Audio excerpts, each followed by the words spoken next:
Celebration 125 and Beyond podcast.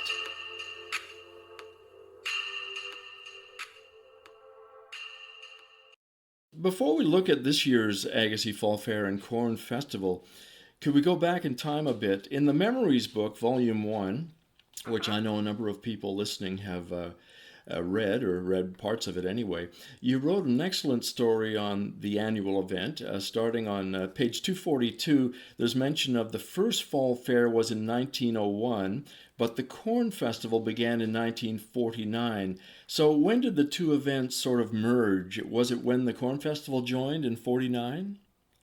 No, the Corn Festival was a separate event, and it was initiated by the Agassiz-Harrison Board of Trade, because that was and it was based on sweet corn, actually, because that was the chief crop for the area, and they wanted to popularize the local industries.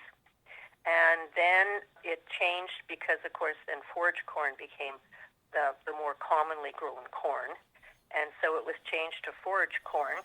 And then, I'm trying to remember the year, because then the association, that's the Board of Trade, then asked the Agricultural Association to take on the Corn Festival, but to keep the name in the title. So that's why it's the Fall Fair and Corn Festival, and we have two different dates. So this year we're celebrating the 117th Agassiz Fall Fair and the 73rd Corn Festival. I see. Okay. Yeah. Okay. As I do get questions of people saying, how come there's two different years in there? And I said that's because they were two separate events. And like I said, the Corn Festival people specifically asked that the name remain in the title. So it wasn't just the Agassiz Fall Fair, and we also held a corn contest, but that's actually two names in the title. 1901 for the first fall fair. There's some great photos in the Memories book from way back when and over the decades. What were things like then in the very first one? And I guess it was pretty small, was it not? Yeah, it was small. I think there was 2 horses shown, so it was very small. And the reeve at the time, James Morrow, and of course Morrow is a common name around here, he was a strong supporter of the Agricultural Association, because the association had actually started up in 1899. The Morrow horses were actually the only ones shown at the first fair. And the horse judging ring was on Pioneer Street. And then a few years later, the fair was held west of now what we call they changed their name again now. It was the Dominion Experimental Farm. Then it was the Agassiz Research and Development Center, and I know now it has another name, and I can't remember the proper name. And there was even a racehorse that was constructed, and buildings and barns were built at that site as well. But then in 1912, there were 7 acres of land that were purchased for the Agassiz Fall Fair, and this is now part of the present fairgrounds. But I was told because of tax and some other legal issues, they turned the land over to the District of Kent shortly after that. But there is an agreement, and I know in 1913, November 7th, 1913, there's a record of a resolution giving the association the right to enter upon and make use of the grounds free of charge. And we still haven't been charged anything for using the grounds after all these years. Wow. But we did turn over that first original 7 acres over to the district. Mm-hmm. And then they added on to it. And there was an agricultural hall where the present agricultural hall is. There was an older building, and then it was torn down in the early 1980s, that the old ag hall was torn down. And then the present hall was built in 2 phases. So part of it was completed in 1983, and then it was finalized in 1987. And the pavilion, what we call the pavilion now, was a horse barn, a horse and cattle barn. And then what happened, there was a plebiscite in the 1970s, because there was a group of people that wanted a hockey arena built on the fairgrounds, and that was turned down. So then they came to the Ag Association and said, well, could we upgrade the barn to make it a year-round building? And so then floor hockey has been held for many, many years in the pavilion because they put a cement floor in and permanent walls were put in and washrooms. And so that is also owned. So the agricultural hall, the pavilion, the picnic shelter, and there's a small stage there. Those are all owned by the Agricultural Association. I So see. we're responsible for their maintenance and upkeep. But the fitness center, what I call the fitness center, the leisure services building, that was built by the district. And of course, the Livestock Pavilion is also used for bingo. Yes, correct. Yeah. Yep. Yes, I've never played bingo, but I usually do the payout for bingo. Okay. So what is involved in your work as the president?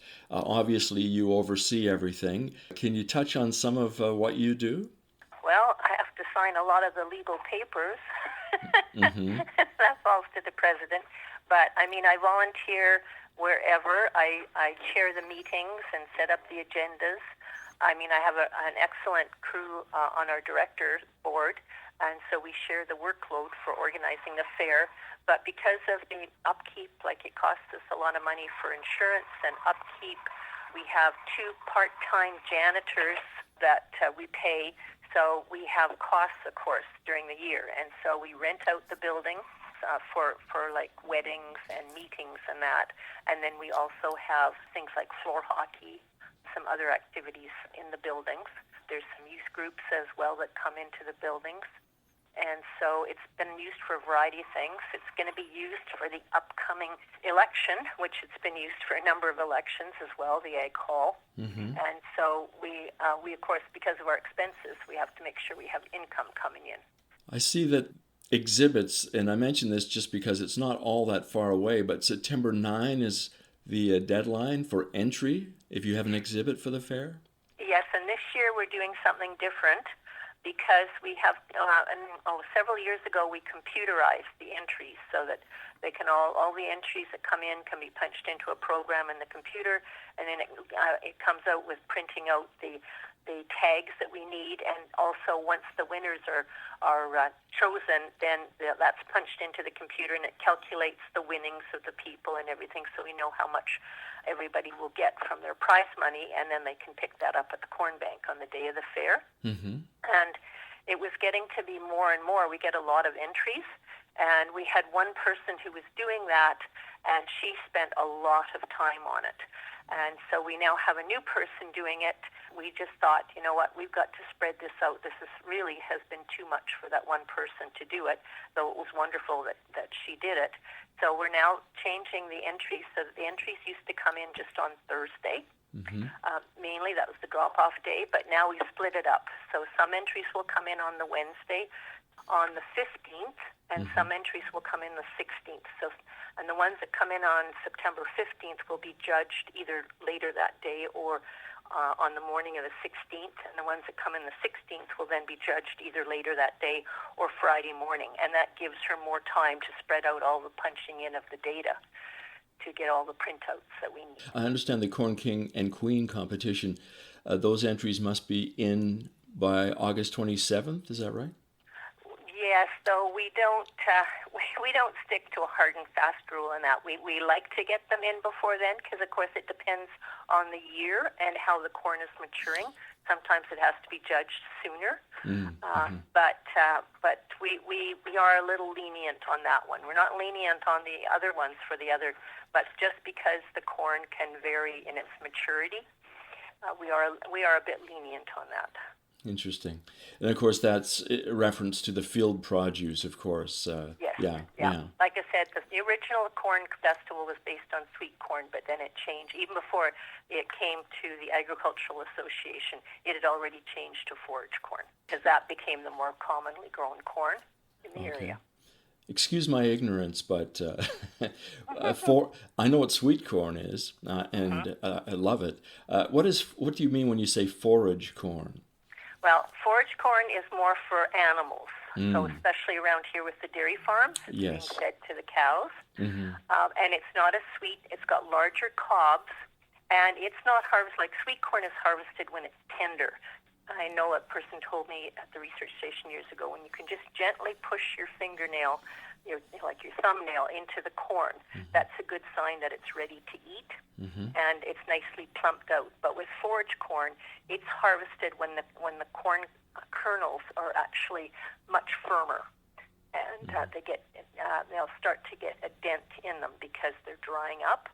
Because you don't want too much moisture in it, because what happens when it gets all chopped up and everything, then you'll have a lot of leaching out of it. So they harvest it when it's more mature, much more mature than sweet corn, and it's not as sweet, and it generally gets to be a bigger plant than sweet corn. Okay. So that's why we see corn after the fall fair is finished. We see corn in the field sometimes in September and into early October. That's the forage corn, I would assume. Yes, yeah. So you might see some old fields of sweet corn, but most sweet corn is smaller, shorter plants, and it's harvested, and then it's just like the cobs are removed, but the plants might be there. I've already seen some early harvested sweet corn that you can see they're drying up already, whereas the forage corn, the whole plant is harvested, and then it's chopped up. As it's harvested, it gets chopped up. Fair, of course, last year because of COVID wasn't quite what it normally would be, but we're pretty close to normal, are we not, this coming fair? We hope so. The guidelines will be in stage 4, which pretty well is open after September 7th. So we're still being cautious, and we know some other people will be cautious. So we're not sure how many people to expect this year, but we'll have more sanitation stations, and hopefully people will distance themselves more and take care. Yes. Because COVID is definitely not over yet. I want to be sure I'm clear on this. The fair starts on Friday at 4 p.m. You've got the midway set up and everything, as always. Actually, the midway starts at 4, but the hall, people will be at the hall, and in the afternoon we generally have the seniors, the people from the seniors' homes around. They'll come into the hall, and so we like to do that for them because they can come in when it's not so busy, and they can tour around and space themselves out. We've done that for quite a number of years, that the seniors come in on early Friday, and then the hall will be officially open for the general public later in the afternoon. I see. Yeah. That's a good idea. Very good idea. Yeah. And the parade is Saturday morning at 10. Yep, sharp. Right, yeah. Down Sheehan Avenue and to Highway 9 and so on. Yeah, around Pioneer Avenue, yep. Okay. Now, I'm not sure if I have this straight now. My understanding is most years by Sunday morning, the midway is being taken down, but is it staying on longer, one more day? Yes, this year, just because of the times that the midway has been able to play, this year they've been very restricted. And also this allows people to kind of spread themselves out too. The midway will be there on Friday evening, Saturday, and Sunday afternoon from I think it's 11 to 6. Okay. Now the fair will be finished. There won't be any fair activities on the Sunday, but people will be able to come and ride the midway on the Sunday. That's a great idea. Yeah. Well, the kids will love that. We have one of the biggest midways in the Fraser Valley at our fair. Like when you think about the Abbotsford Fair, the Chilliwack Fair, some of the other fairs in the area, we have we get a really good participation in our midway. And so the midway is able to bring a number of rides because they know people will come to use the midway. Okay, well, this is wonderful. Thank you, Victoria. Is there anything else we may not have touched on you'd like to mention?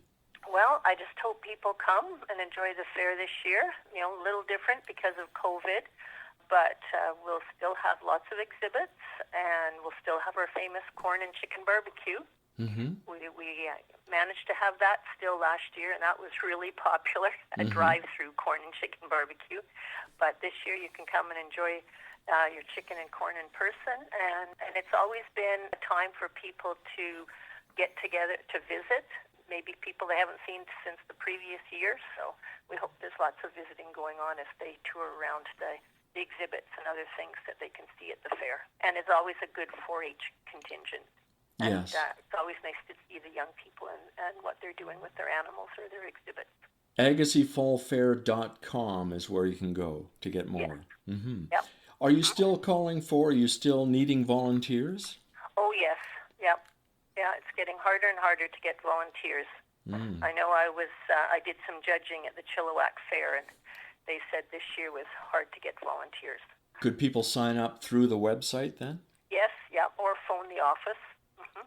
Okay. All right then. Well, thank you, Victoria, for your time today. Thanks very much. Oh, well, thank you for your interest. Okay. Anyway, Okay. Take care. We'll see you soon. very good. Thanks. Bye. Okay. Bye-bye.